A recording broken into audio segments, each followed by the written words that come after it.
Bok internet, gdje šta ima? Kod nas evo, pa ne znam ništa posebno, osim što smo se preselili u naš stan.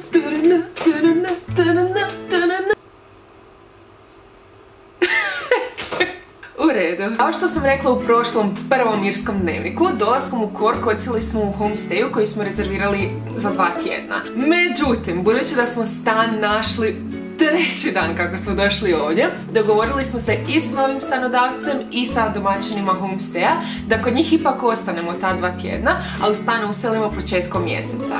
I danas konačno ovdje, presretna sam, preuzbuđena sam i očito sam preskočila hrpu stvari koje sam vam htjela reći kako je prošao prvi tjedan na irskom tlu, šta smo sve uspjeli riješiti i s čim smo se sve susreli. Pa krenimo redom.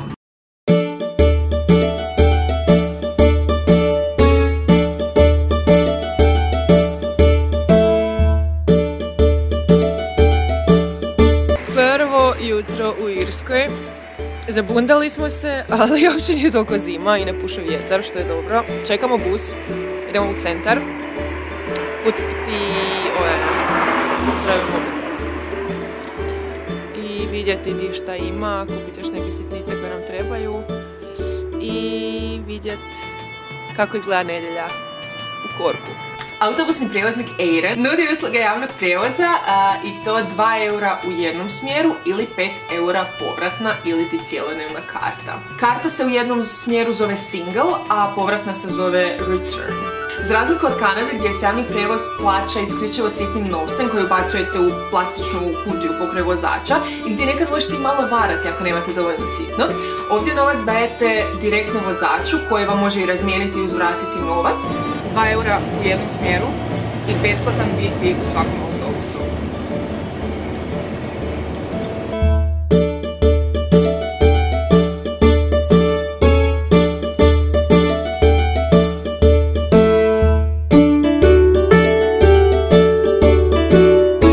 Uz to morate biti jako pažljivi jer bus ne staje na svakoj stanici. Bus vam neće stati ukoliko vi ne pozvonite ili ukoliko na stanici nikog nema.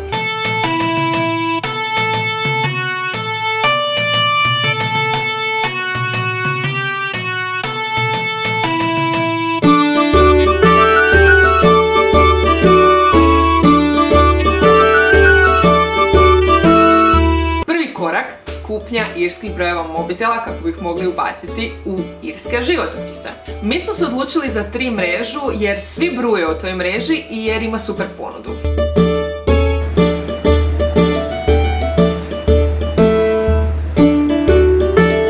Evo, upravo smo se nabavili 2 broja. Three, mobilni operater, navodno najbolji operater za nas koji zapravo i živimo zahvaljujući internetu jer smo došli ovdje, ne snalazimo se najbolje po ulicama i po svemu i trebamo imati internet u pokretu. Znači za 20 eura i 20 eura što se plati za jedan broj, 20 eura je na računu, do 15 GB interneta, besplatni pozivi na mrežu tijekom cijelog tjedna, za vikend besplatni pozivi na sve mreže, neograničen broj tekstualnih poruka i šta je nakon 15 GB, ne plaća se ništa, ali imate sporiji udar. Da.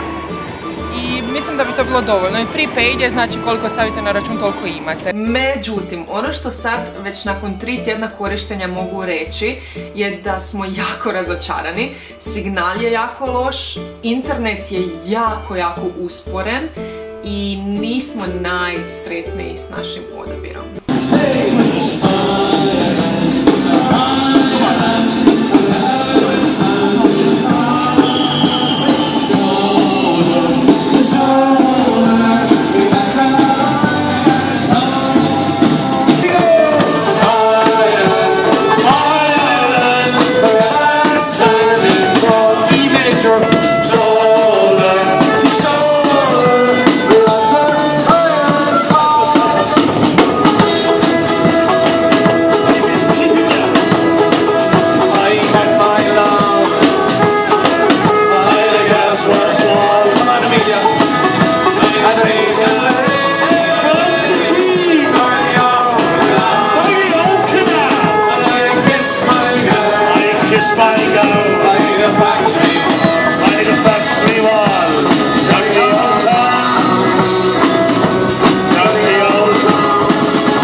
Idemo tražiti stan. Idemo tražiti stan, imamo dogovoren prvi prerazgled stana.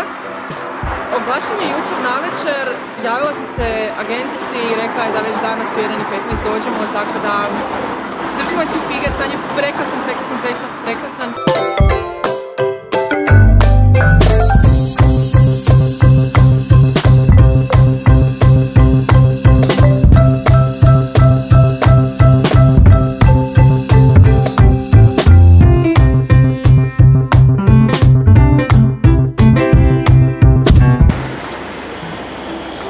Sviđa mi se jako grad, za sad sam prezadovoljna i s načinom kako funkcionira i kako izgleda. Puno je ljepše nego u Kanadi, u Edmontonu, tamo su sve bili neboderi stakleni, široke ulice, 3 trake u svakom smjeru, ovo to je sve tako stisno, sve tako prekrasno. Jako sam zadovoljna. Šta kažeš? Zar si sumnjala u moj izbor? Šviga, u njegov izbor. Stan je oglasila agencija, a ono što vam iz našeg iskustva mogu reći je sljedeće. Agencija funkcionira na način da od 1 do 2 popodne organizira razgled stana. Svi koji su zainteresirani dođu u razmacima od 10 do 15 minuta. Svako pojedinačno ulazi u stan, razgledava, ako vam se sviđa ispunjavate formular koji vam agentica da. Njeno prvo pitanje je bilo da li imamo posao i PPS broj. Zatim je zanimao bračni status i imamo li djece. Iako se vidjelo da smo joj se svidjeli jer smo stvarno profesionalno pristupili, za razliku od nekih 4 klinaca koji su se pojavili ili bračnog para koji je došao u trenirci i patikama, stan nismo dobili jednostavno zato jer nemamo posao.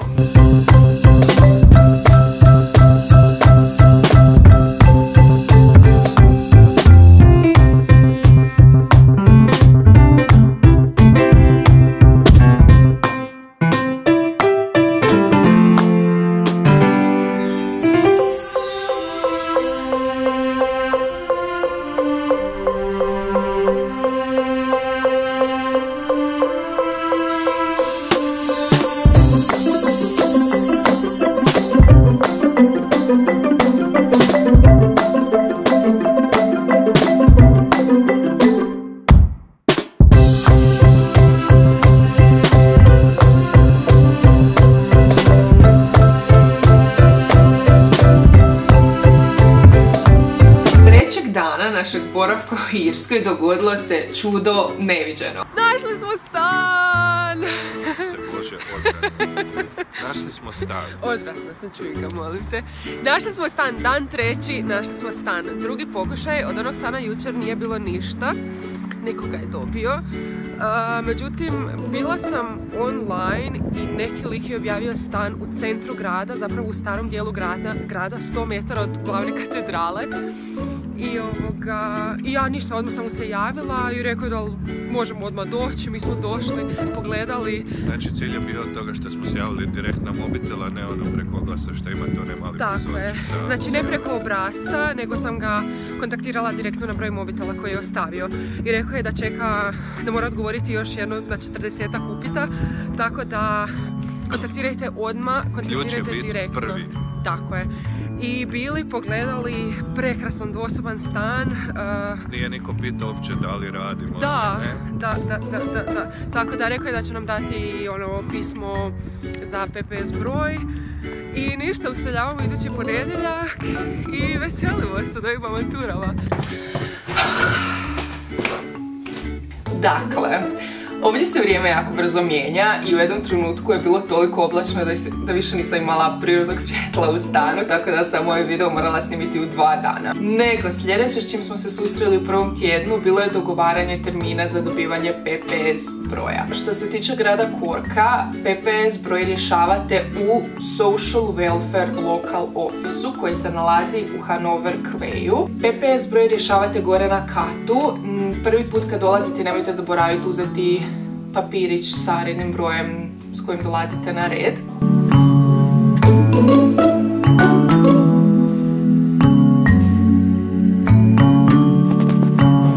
Evo ovako. Bili u PPS uredu, to jest nije to PPS ured, to je ured gdje se dobivaju sve te kartice, osobne, ko zna šta sve ne. Došli nakon jedno 40-ak minuta čekanja na red. da bi nam žena rekla, mislim to smo znali, pokušavali smo cijelo jutro se online prijaviti za sastanak, međutim nismo uspjeli.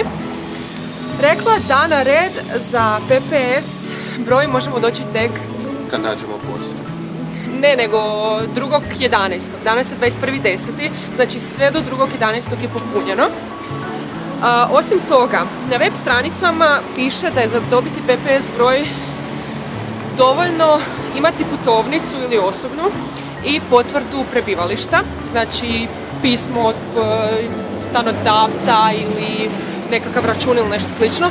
Međutim, PPS broj nije moguće dobiti bez posla.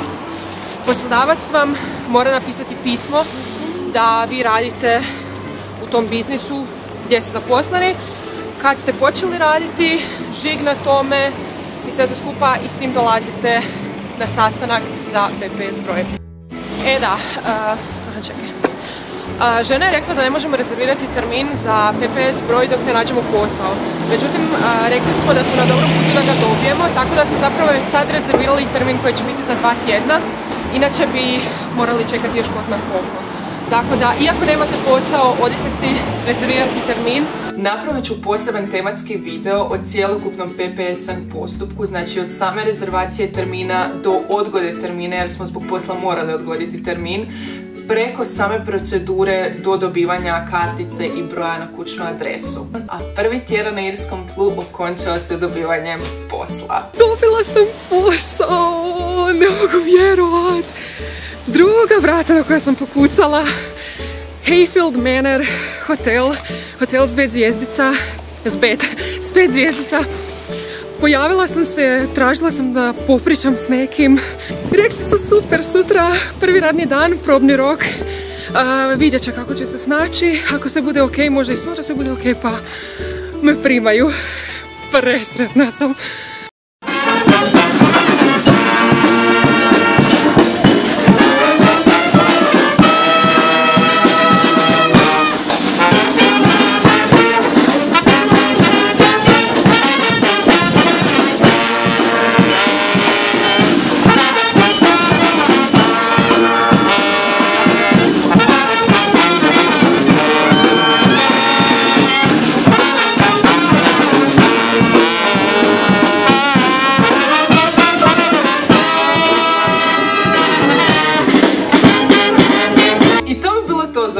Ako vam se svidio ovaj video, dajte mi do znanja i kliknite jedan like. Ako vas zanima bilo šta, slobodno ostavite u komentarima dolje, pošaljite poruku, javite se, rado ću vam pomoći i odgovoriti na vaša pitanja i nedoumice.